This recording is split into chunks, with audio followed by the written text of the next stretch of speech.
Le 23 mars 58, dans la prédication, Jésus-Christ est le même hier, aujourd'hui et éternellement. Des beaux titres de prédication.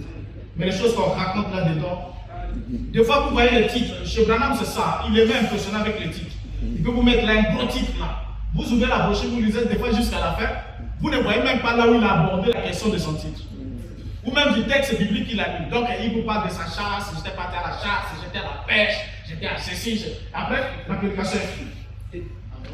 Je vous dis la vérité, ceux qui ont été dans le message, ils savent de quoi je parle. Donc Jésus-Christ est le même hier, aujourd'hui, éternellement.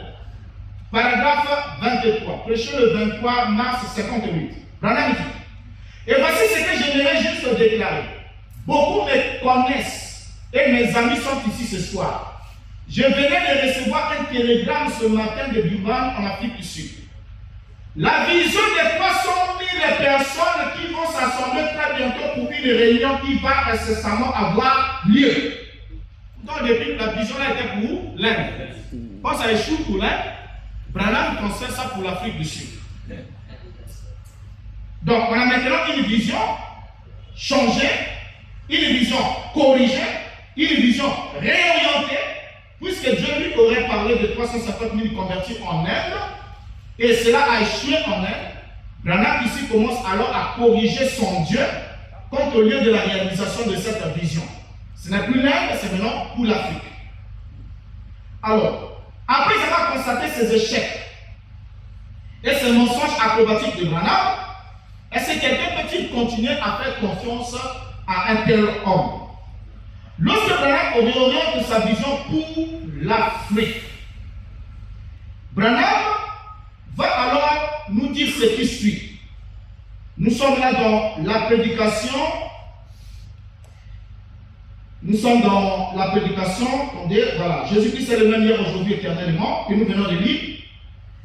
Le paragraphe 23, la vision est orientée pour l'Afrique du Sud.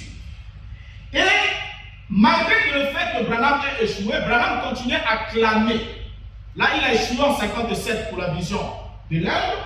Mais en 1962, dans la prédication, Monsieur S. le signe de la fin, prêché le 30 décembre 69, paragraphe 58, Branham dit, peu importe combien cela palpite, vous pouvez dire par exemple, je crois que ceci pourra être ainsi, mais quand vous prononcez ainsi dit le Seigneur, ce n'est pas vous. Observez sur le slide. L'avez-vous déjà vu faillir? Ainsi dit le Seigneur est parfait. Il n'a jamais failli. Aussi longtemps que c'est ainsi dit le Seigneur, cela ne peut pas faillir. Mais pourtant, il nous a dit ainsi dit le Seigneur, il y aura 350 000 convertis en Inde. Cela a réussi, mais cela a failli. A failli. Amen. Donc là, maintenant, on est en train de nous faire comprendre que ce que je vous avais dit n'était vraiment pas l'ainsi dit le Seigneur. Parce que l'ainsi dit le Seigneur ne peut pas faillir. Alors, Branham va annoncer son départ pour l'Afrique. Dans la prédication, Dieu change-t-il sa pensée au sujet de sa parole? Prêché le 27 avril 65, paragraphe 122. Écoutez ce qu'il va dire. Et je vais en Afrique du Sud après ceci. Car, oh là là, vous savez comment ça se passe là-bas, où on ne peut même pas parler aux gens. Il y aura, nous nous attendons à avoir au moins 300 000 personnes en une seule réunion. Croyez donc tout simplement, vous êtes ici en Amérique, vous avez vu cela dans les moindres détails. Donc Branham annonce le voyage, nous sommes le 27 avril 65. Branham alors se rend en Afrique du Sud. Qu'est-ce que Branham dit lorsqu'il arrive en Afrique du Sud? Écoutons ce que Branham dit le 27 mai 1965. Il est en train de dire, alors qu'il est allé en Afrique du Sud, pour convertir 350 000 Sud-Africains qui devaient être convertis à la place des 350 000 Indiens qui n'ont pas pu être convertis, il doit maintenant convertir les 350 000 Sud-Africains. Branham annonce, avant d'aller en Afrique du Sud, dit, je vais pour que la vision de 300 000 personnes s'accomplisse. N'est-ce pas? Quand Branham arrive en Afrique du Sud, écoutons maintenant ce que Branham est en train de dire en Afrique du Sud. Il n'est plus dans un espace là où il devait rassembler 100 000 ou 30 000 ou combien de personnes pour avoir un appel à l'hôtel ou bien les saluts de 350 000 personnes, mais il est dans un autre auditoire. Écoutez maintenant ce que Branham dit. Paragraphe 1er. Le titre c'est la dernière visite à l'Afrique du Sud, prêché le 27 mai 65. Paragraphe 1er. Branham dit: ceci est l'un des plus grands moments de ma vie. J'ai attendu ce moment depuis 15 années. Mon cœur a ardemment désiré vous voir de nouveau depuis que je vous avais quitté. J'ai beaucoup prié pour pouvoir revenir. Il y a quelques semaines, j'étais dans une grande attente, croyant que je pouvais venir tenir une série de réunions.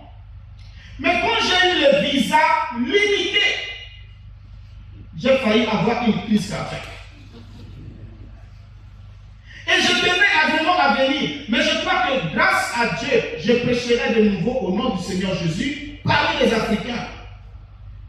Et l'auditoire et les réalisateurs, encore l'éditeur ici, nous dit: Frère Branham ravale un sanglot. Donc il pleure. Hein? Donc pendant qu'il pleure, il parle là, il pleure. Il ravale un sanglot. Et il continue de dire: Dieu a promis de nous donner le désir de notre cœur. Et c'est ça l'un des désirs de mon cœur. Qu'est-ce qu'on remarque ici? Branham dit, il venait pour rassembler les gens et tenir des séries de réunions. Il dit: mais quand j'ai eu le visa limité, donc l'État sud-africain lui a donné un visa limité, il dit: j'ai failli avoir une crise cardiaque. Voilà, ne nous dit pas quelle est la limite que l'État sud-africain avait limitée à son visa. Et pourquoi? Alors Branham retourne aux États-Unis sans avoir converti les 350 000 Sud-Africains dans la réunion qu'il avait différée. Et lorsqu'il arrive aux États-Unis, il va faire le rapport de l'échec de son voyage, parce qu'il y avait des gens qui investissaient des milliers de dollars pour que Branham aille faire des semblants de campagne, et ça lui permettait d'aller, et lorsqu'il revient, il prend des milliers de dollars, il met dans son compte en banque. Il continue à dire aux gens: j'ai toujours vécu je suis né dans la pauvreté, j'ai vécu dans la pauvreté, je mourrai dans la pauvreté, je ne laisserai rien à ma famille. Vous trouvez des déclarations comme ça de Branham dans ses bandes. Mais quand vous allez chez William Branham, au fait, laissez-moi vous le dire, ça sera surprenant pour certains. Peut-être à une autre occasion, vous montrez même les images. William Branham était, c'est-à-dire qu'il mettait à jour son parc automobile. Ce qu'un pauvre ne peut pas faire. Donc tous les véhicules qui ont apparu à l'époque de William Branham, Branham les achetait avec quel argent? Et quand Branham meurt, il laisse des millions de dollars dans son compte en banque. Mais pourtant, quand on le lit sur bord, il dit: je suis né dans la pauvreté, j'ai vécu dans la pauvreté, et je mourrai pauvre, et je ne laisserai rien à mes enfants. Branham le dit. Mais c'est le contraire. Il a tous les véhicules. Vous allez voir, je pourrais pour ceux qui pourront m'écrire, même sur WhatsApp, je pourrais vous envoyer des photographies. Vous voyez Branham à côté de tel véhicule. Quand tel véhicule sort, il achète. Et ce sont ses véhicules à lui. À lui. Alors, lorsqu'il arrive ici, il revient de la prédication en tête de lui, prêché le 11 juillet 65, paragraphe 7. Écoutons ce que Branham dit de son retour du voyage en Afrique du Sud. Il dit: je comptais vraiment revenir, c'était un fardeau que j'avais sur le cœur. Je reviens d'Afrique comme vous le savez tous. Et lorsque je suis arrivé là-bas, comme j'avais un visa limité, on n'a pas voulu me laisser prêcher. Parce que cela rassemble un grand nombre de gens. Et là, on s'attend à un soulèvement à tout moment. Et on n'a pas voulu me laisser prêcher parce qu'on réunit un grand nombre de gens. Le seul moyen d'y arriver était de me faire inviter par une organisation représentée par le gouvernement au gouvernement. Alors cela permettrait automatiquement au gouvernement d'envoyer une milice pour la protection. Vous voyez, ils sont justes. Il y aura un soulèvement et c'est tout. C'est qu'il en est. C'est proche. Voyez, ce membre du gouvernement a dit: la dernière fois que vous étiez ici, vous avez réuni à peu près 250 000 de personnes. Et il a dit: alors, voyez-vous, ce sera la même chose que le communisme cherche pour un soulèvement. Je ne pourrais donc pas prêcher. Est-ce que vous avez compris la déclaration de Branham? Il dit qu'il avait reçu un visa limité. On n'a pas voulu les laisser prêcher parce qu'on réunit beaucoup de gens. Et ce que Branham va dire par la suite ici, c'est un gros mensonge. Quand il dit que l'un des membres du gouvernement lui a dit que la dernière fois que vous étiez ici, vous avez réuni près de 500 000 personnes, et comme il y a un soulèvement qui est sur le point de se produire, parce que là, nous sommes en 65, vous savez ce qui s'est passé en Afrique du Sud en 65, voilà, avec l'apartheid. Donc maintenant, il dit, donc on a dit que pour que ça puisse être possible que je tienne ce genre de réunion, il faut que je sois parrainé par une église de la place, que cette église écrive au gouvernement, et que le gouvernement envoie des milices pour sécuriser, parce que si je rassemble trop de gens comme ça, en rassemblant trop de gens, ces gens-là peuvent être incités par les communistes et vouloir renverser le mouvement ou le pouvoir qui est là. Donc on ne peut pas le tenir. Ce que Branham a dit était un mensonge. Il dit, je ne pouvais donc pas prêcher. Il continue toujours dans hanter de lui, prêcher le 11 juillet 65. Le paragraphe 38, il dit, et ainsi, lorsque je me suis mis en route pour aller là, je vous assure, jamais je n'ai rencontré autant de difficultés de toute ma vie en cherchant à y aller. Et puis à la toute dernière minute, juste la toute dernière minute avant que je ne parte, on avait mis là sur mon visa, ne peut envisager un quelconque type de service religieux, ne peut venir que pour chasser. Voilà la limite qu'on a mis sur son visa. Qu'il vient d'Afrique du Sud, mais il ne peut pas tenir un seul service religieux. Il ne peut venir que pour faire la chasse. Amen. Amen. Et c'est Dieu qui lui avait donné la vision de convertir 350 000 personnes. La vérité sur cette affaire, sur le pourquoi de l'interdiction de William Branham par le gouvernement sud-africain, est tout autre. La vérité, c'est quoi? Pourquoi Branham a-t-il été interdit de tenir des réunions de réveil en Afrique du Sud en l'an 65? La vérité, c'est que la campagne de Branham avait publié, quand Branham est allé en 1950 ou 51, au retour de l'Afrique du Sud, la campagne de Branham avait publié un livre intitulé Un prophète visite l'Afrique du Sud, pour faire connaître le succès de la tournée que Branham a eue en Afrique du Sud. Le livre relatait les détails de dizaines de guérisons. Dans ce livre-là, les enquêteurs en Afrique du Sud ont suivi les guérisons signalées dans le livre. Et ils ont alors découvert que 46 personnes que Branham avait déclarées guéries ne s'étaient jamais rétablies. Ça, c'est la première des choses. Donc, ils ont vu le livre. Mais le monsieur est venu, s'il est allé là-bas, il a écrit le livre qu'il a fait des espoirs, que Dieu a guéri, il y a eu des gens guéris, tout ça là. Alors, ils vont mener les enquêtes. Ils vont mettre les enquêteurs en route pour aller vérifier. Vous avez dans la campagne de Branham, oui.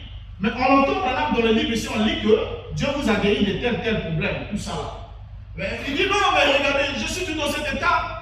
D'autres même c'est pire que ça. Quand on va chez les d'autres sont même bien décédés. Maintenant, après avoir mené cette enquête, après avoir examiné les résultats de l'enquête, un ministre du gouvernement sud-africain va prendre une conclusion. Il va conclure que les guérisons réclamées sont si largement exagérées qu'elles sont presque frauduleuses dans leur réclamation. Lorsque Branham a tenté alors de révisiter de nouveau l'Afrique du Sud en 1965, le gouvernement sud-africain a imposé des restrictions sur son visa, l'empêchant de tenir des réveils de guérison pendant qu'il était dans le pays. Tu nous as, la première fois que tu es venu, tu as fait du bruit ici, il n'y a pas eu de résultat, mais quand tu vas chez toi, tu vas écrire tout un livre montrant les miracles que tu as accomplis ici. Donc tu nous prends pour des bêtas. Alors cette fois-ci, pas question que tu prêches chez nous. Mais Branham a ainsi dit le Seigneur qui lui dit qu'il doit sauver 350 000 personnes. Où était passé le Dieu de Branham si Branham était le serviteur de Dieu? Hein? Où est-ce qu'il était passé? Donc du coup, la vérité sur la question est celle-là.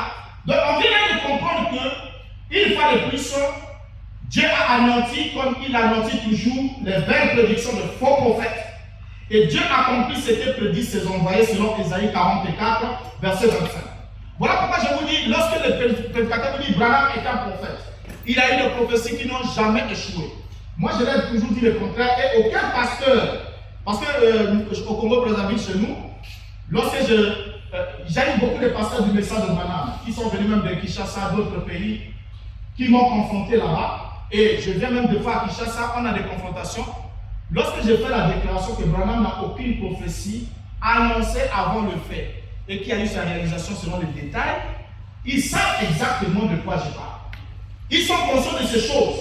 Ils savent que Branham peut dire que les signes le Seigneur que j'ai reçu de la part du Seigneur n'a jamais failli. Que quelqu'un me montre une seule fois où cela a failli, cela n'a jamais manqué de s'accomplir. Mais moi, j'ai toujours vu le contraire. J'ai toujours demandé à mes amis, j'ai dit, montrez-moi une seule signe, dit le Seigneur de Branham, énoncé avant le fait. C'est-à-dire, avant le fait, il a annoncé la chose, et après la chose s'accomplit. Ça n'existe pas. Et même ça, ça rien que ça, c'est trop flagrant.